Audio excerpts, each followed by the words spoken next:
Hey, what is up, mortals? It is Ellen here, and welcome to part 13 of What If Aizawa Was in Class 1A. Just wanted to greet you guys by saying sit back and relax, you're in for a treat. And so we begin. Both Midoriya and Aizawa stood in the doorway of the building owned by Gran Torino. The boys were shocked to see that the hero was a little old man with a hunched back and moving with a walking stick. The two teens wondered if this was really the hero who had trained All Might. As those thoughts swirled through their heads, the boys asked the old man why he was laying on the floor. Gran Torino started swiping at the red liquid on his costume. The gray-haired old man replied in a weak voice, "You see, I was carrying a big plate of sausages covered in ketchup when I suddenly fell down. Clumsy me." Both looked at each other with a questioning glance. "Midoriya, can I speak with you outside?" "Sure thing, Aizawa. Can you excuse us for a moment, sir?" "Okay, I will just clean up this mess."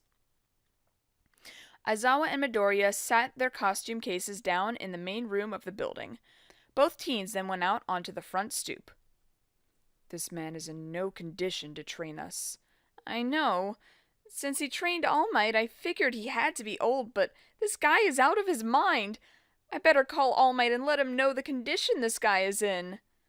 The boys then looked back to see Gran Torino rummaging through their costume cases. The sight of this freaked out Midoriya. "Hey, that's our stuff!" Gran Torino then gave a deadpan reply. "These are pretty nice costumes. Why don't you two show me what you've got?" Both boys were confused. They wondered if this was the same man they talked to a few seconds ago. "Hey, who are you two?" This left both Midoriya and Aizawa wondering what the old man's deal was. "Sir, we were sent here to get stronger. We want to become heroes that can one day surpass All Might. That means we can't hang around here and joke around for a week. I'm sorry."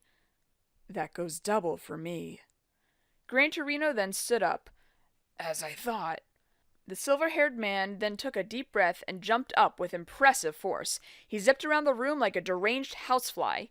Both Aizawa and Midoriya were shocked by this display of speed and agility. The two boys realized this man was the one that trained All Might. Sometimes All Might would call the students of Class 1A newbies during training. The blonde hero also had two sides to his personality. Sometimes he was serious, and other times he would play dumb. Midoriya looked over at Aizawa and then back at the elderly hero. A determined smile came across his face. "Okay, teach us everything." "Same here." Both Midoriya and Aizawa changed into their hero costumes. Midoriya found a letter in his costume suitcase from the support team that made his costume. The new version of his costume had just recently come back from the design studio. It had been sent there after Midoriya had trashed the first one in his training match against Bakugo. The letter said that the design team had changed a few aspects of the costume to better fit Midoriya's fighting style. While Midoriya understood, he was not happy that the support crew had changed the base design without his permission. The green-eyed teen could not help but think of Mei Hatsumi. After the two boys were dressed, they went after Gran Torino. The dark-haired teen then planned on binding him with his capture cloth. But this did not happen. Gran Torino was so fast that Aizawa could not lay eyes on him. The old hero jetted behind the bleary-eyed teen and bound him in his own capture weapon. Midoriya did not fare any better. Even while using 30% full cowling, the elderly hero was able to dodge his strikes. The interaction ended with Midoriya pinned to the floor by Gran Torino. "You two are impressive. I can see why Toshi and Night Eye are so taken with you two. But you both need more combat training. So that is what you will focus on while you're here this week." Aizawa untangled himself from his clothes and asked, "What do you mean, sir?" "I can tell from this exchange and how you two performed at the sports festival that you are developing your own combat styles. The problem is that you do not have much experience in using this style against real opponents. So, in the week we have together, I will help you overcome that deficiency." "I see. What do we do first, sir?" Gran Torino turned and walked towards the door. "Think over all that I have said while I go grab us some grub." As Gran Torino left the building, he thought to himself that both boys were monsters in the making. It had been years since the old hero had dodged that many serious attacks in such a short time span. You did well, Toshinori. Not only did you find a worthy successor to One for All, but you also found someone that he can rely on.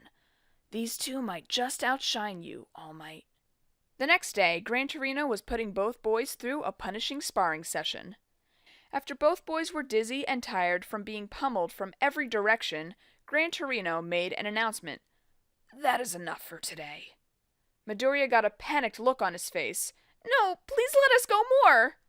Agreed, we are not done yet. Gran Torino admired their endurance, but he did not change his mind. No. If you fight only me, you two might pick up some weird habits. Get your costumes on, boys. We are going to fight some villains. Both Midoriya and Aizawa changed. All three heroes then took a cab to the train station. Gran Torino told the boys that they were going to Tokyo. It would be useless to stay where they were at because the crime rate was so low. It would be easier to find evildoers in a crowded city, and that is why most hero agencies were in urban areas. Sir, will we be passing through Hosu City?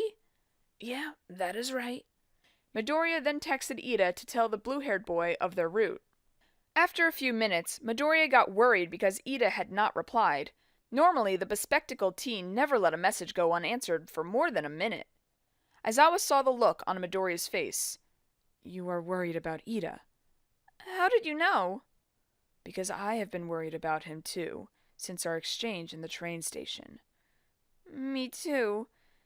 Do you think he is after the hero killer? What makes you say that, Midoriya? Well, I heard the news that Ingenium was injured by Stain.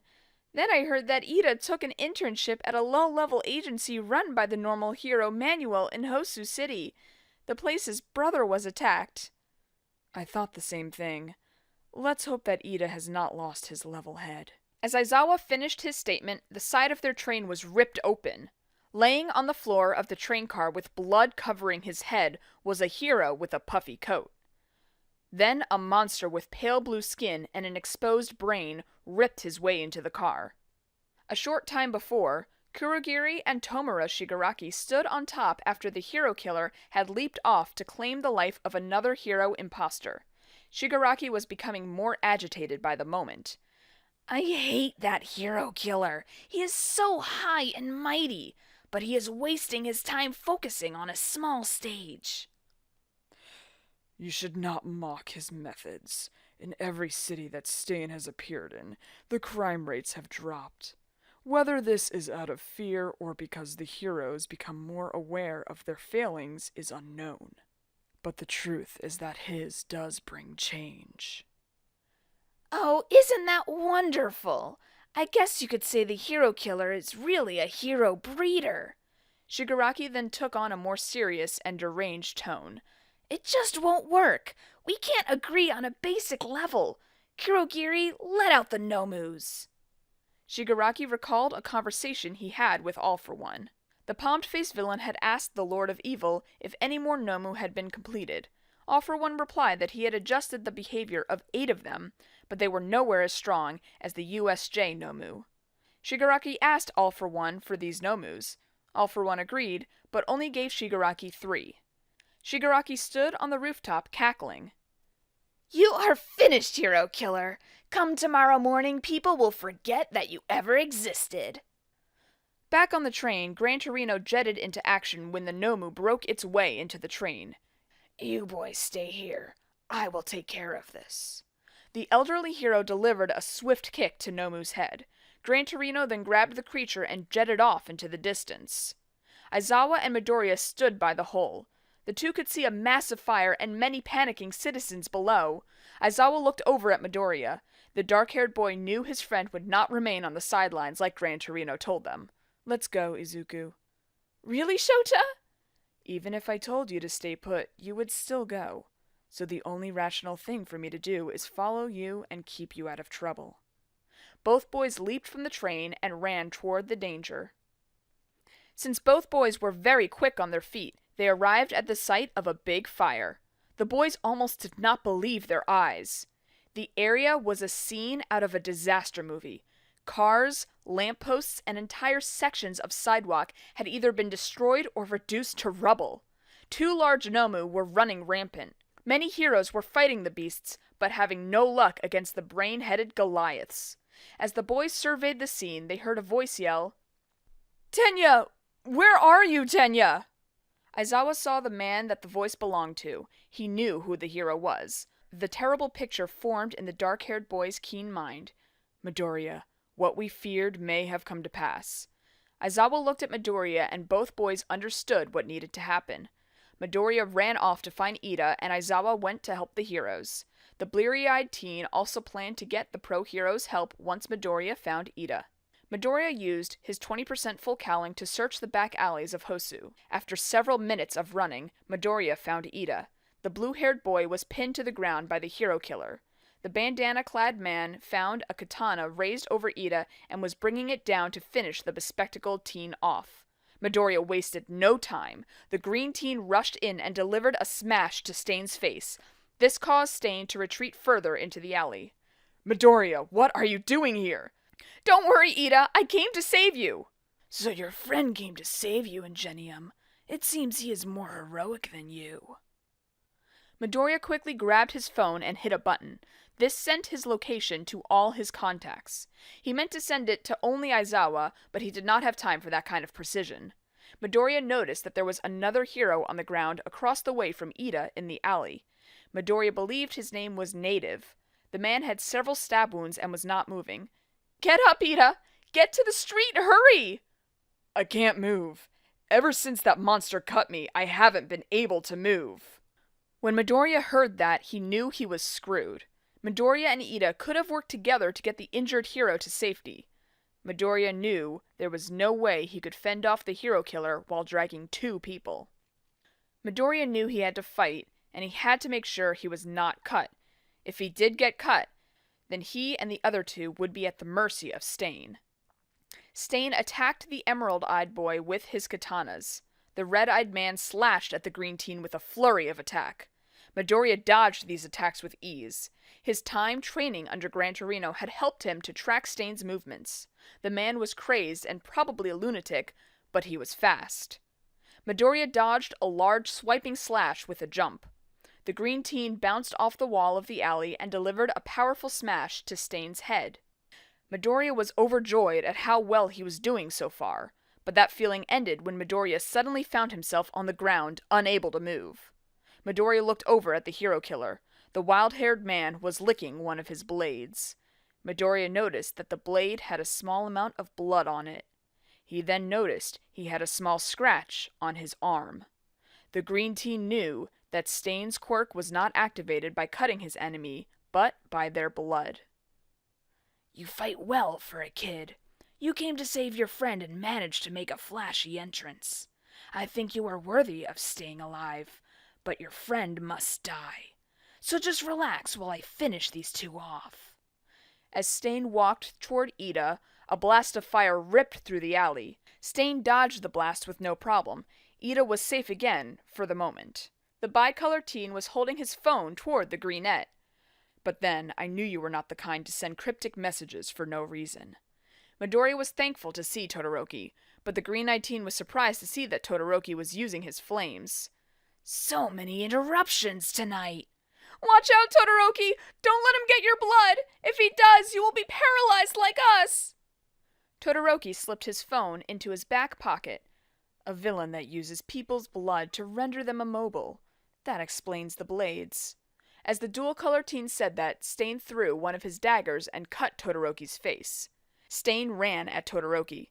The teen tried to block the villain's advance with ice, but Stain would just cut through it or dodge it. Todoroki's fire was equally as ineffective.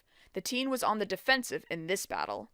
As Midoriya watched the fight before him, the greenette knew that if something did not change soon, they were going to lose this fight. Midoriya tried with all his might to move, but it was useless. The green teen said to himself, I can't let this happen. What was all the training for? I must help, but I can't do it on my own. I need help. A mysterious voice spoke in Midoriya's head. It is about time you asked, kid. Suddenly, the world went dark. A moment later, Midoriya found himself standing before a tall man with a shaved head. The man was wearing a black costume and had goggles on his head. I am the 5th wielder of One for All. Please do be impressed. Midoriya tried to speak but found that he did not have a mouth. When he looked down, he also found that most of his body was covered in shadows. You do not have a mouth. That's freaking me out, kid. The man looked him over. Oh, I see. You're only at 35%. Well, you don't need to speak. We don't have much time, so listen closely. One for All is changing. Thank you all for indulging yourselves in the story thus far. Hope you enjoyed it. Now, there are a few things that I'd like to go over before the video ends. Firstly, we've got a second channel called Anime Deep Dive. Anime Deep Dive goes deep into the facts and lore of a wide variety of anime. It's sure to expand your weeb knowledge for all kinds of series guaranteed. On top of that, we have a third channel called We the Celestials Naruto What Ifs. It's what we do on this channel already, but in the vast world and lore of Naruto. Go check it out if you're in the mood for some jutsu action. I'd like to let you all know, on behalf of We the Celestials, I'd like to thank everyone involved in the production of today's awesome content. Their details will be in the description below. If you're perhaps interested in what we do here at WTC, then I would like to extend out an invitation to join the team. The only caveat being we only accept members 16 and older to join our crew.